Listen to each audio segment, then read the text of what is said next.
India गठबंधन की पहली रैली अक्टूबर के पहले सप्ताह में भोपाल में होने वाली है। बुधवार को विपक्षी गठबंधन इंडिया की कोऑर्डिनेशन की कमेटी की पहली बैठक हुई है और इसके बाद कांग्रेस नेता केसी वेणुगोपाल ने कहा है कि देश के अलग अलग राज्यों में रैली करने का फैसला लिया गया है। पहली रैली अक्टूबर के पहले सप्ताह में भोपाल में आयोजित होगी और मध्य प्रदेश में नवंबर में विधानसभा चुनाव होने वाले हैं। इससे पहले प्रदेश में विपक्षी गठबंधन की पहली रैली को ताकत दिखाने के रूप में देखा जा रहा है और साथ ही रैली में साझा उम्मीदवारों को लेकर भी स्थिति साफ होने की बात कही जा रही है।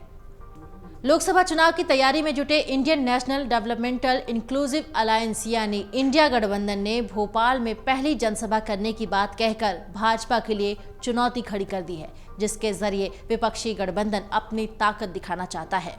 लेकिन देश के सबसे बड़े राज्य उत्तर प्रदेश में इस गठबंधन की राह में अभी भी बहुत बड़े रोड़े दिखाई पड़ रहे हैं, क्योंकि इसलिए ऐसा देखा जा रहा है क्योंकि विपक्ष के सबसे बड़े दलों यानी कि समाजवादी पार्टी और कांग्रेस में अभी भी कई मुश्किलें नजर आ रही हैं। वहीं मायावती ने अलग चुनाव लड़ने की बात कहकर विपक्षी दलों की मुश्किलें भी पहले से काफी बढ़ा रखी हैं। इन परिस्थितियों के बीच खबर है कि उत्तर प्रदेश में समाजवादी पार्टी और कांग्रेस के बीच दूरियां बढ़ने लगी हैं। कांग्रेस को लग रहा है कि समाजवादी पार्टी ने उसके साथ लाभ लेकर घोसी विधानसभा का उपचुनाव जीत लिया, लेकिन उसके असहयोग के कारण उसे उत्तराखंड में एक अच्छी सीट गंवानी पड़ी है। दरअसल उत्तर प्रदेश कांग्रेस कमेटी के अध्यक्ष अजय राय ने बुधवार को एक जनसभा के दौरान ये कह दिया कि घोसी सीट का उपचुनाव जीतने से यही संकेत गया है कि अगर सभी विपक्षी दल आकर साथ में चुनाव लड़ते हैं तो भाजपा को न केवल मजबूत टक्कर दी जा सकती है बल्कि उसे करारी हार भी दी जा सकती है। ये दिखाने के लिए ही कांग्रेस ने समाजवादी पार्टी के प्रत्याशी को अपना पूर्ण समर्थन देने के लिए अपना उम्मीदवार नहीं उतारा था। इस बीच अब कहा जा रहा है कि इंडिया गठबंधन में घोसी विधानसभा उपचुनाव के बाद मतभेद उभरने लगे हैं, क्योंकि घोसी उपचुनाव के परिणाम के बाद प्रदेश कांग्रेस अध्यक्ष अजय राय ने यह कहा है कि घोसी में कांग्रेस ने सपा उम्मीदवारों को जिताया है, लेकिन उत्तराखंड के बागेश्वर में सपा ने उम्मीदवार उतार करके कांग्रेस उम्मीदवार को हराने का काम कर दिया है। एक तरह से सपा ने वहां भाजपा की मदद कर दी है। अजय राय ने मऊ की जनसभा में ये कहा कि सपा अध्यक्ष अखिलेश यादव की कथनी और करनी में काफी अंतर है, उनका दोहरा चरित्र है। इतना ही नहीं, उन्होंने ललकारते हुए ये कह दिया कि घोसी जीतने वाले इस भ्रम में न रहें कि उन्होंने अपने दम पर ये सीट जीती है, बल्कि सपा प्रत्याशी की जीत सुनिश्चित कराने में कांग्रेस की अहम भूमिका रही है। पार्टी के तमाम नेता दिन रात एक करके सपा उम्मीदवार को जिताने में जुटे रहे, लेकिन हमेशा दिल बड़ा करने की नसीहत देने वाले सपा अध्यक्ष अखिलेश यादव ने ही बागेश्वर में मदद नहीं की। अगर सपा साथ देती तो वहां कांग्रेस प्रत्याशी का जीतना तय था।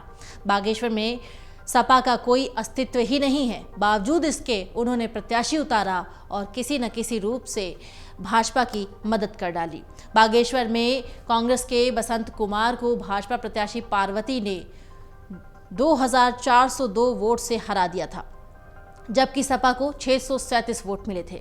अगर सपा समर्थन देती तो एकजुटता का संदेश जाता और कांग्रेस उम्मीदवार का जीतना तय था, लेकिन ऐसा नहीं हुआ। अब कांग्रेस को ये मलाल है कि समाजवादी पार्टी ने उससे लाभ तो ले लिया है, लेकिन उत्तराखंड के बागेश्वर में कोई जनाधार न होते हुए भी अपना प्रत्याशी उतार दिया, जिससे दोनों दलों के बीच वोट बंट गए और भाजपा जीत गई। कांग्रेस को लग रहा है कि अगर समाजवादी पार्टी ने उत्तराखंड में अपना प्रत्याशी न उतारा होता तो वो वहां से जीत दर्ज कर सकती थी। यूपी कांग्रेस के एक नेता ने अमर उजाला से ये बताया है कि देश के इस सबसे बड़े सूबे में अगर भाजपा को हराने के लिए दोनों दल पूरी तरीके से साथ आएंगे तभी बात बनेगी, लेकिन ये साथ केवल कहने के लिए नहीं होना चाहिए बल्कि सीटों में उसे भी बड़ी हिस्सेदारी देनी पड़ेगी। अगर समाजवादी पार्टी सीटों के मामले में उदारता नहीं बरतती तो दोनों के साथ आने की राह कठिन हो सकती है। अमर उजाला अब आपके टीवी पर भी। अपने स्मार्ट टीवी पर YouTube पर सर्च करें अमर उजाला, चैनल सब्सक्राइब करें और देखें ताजा खबरें, वो भी HD क्वालिटी में। और हाँ, बेल आइकन दबाना ना भूलें ताकि हर खबर हो आपके घर। अमर उजाला, निष्पक्ष, निर्भीक, निरंतर।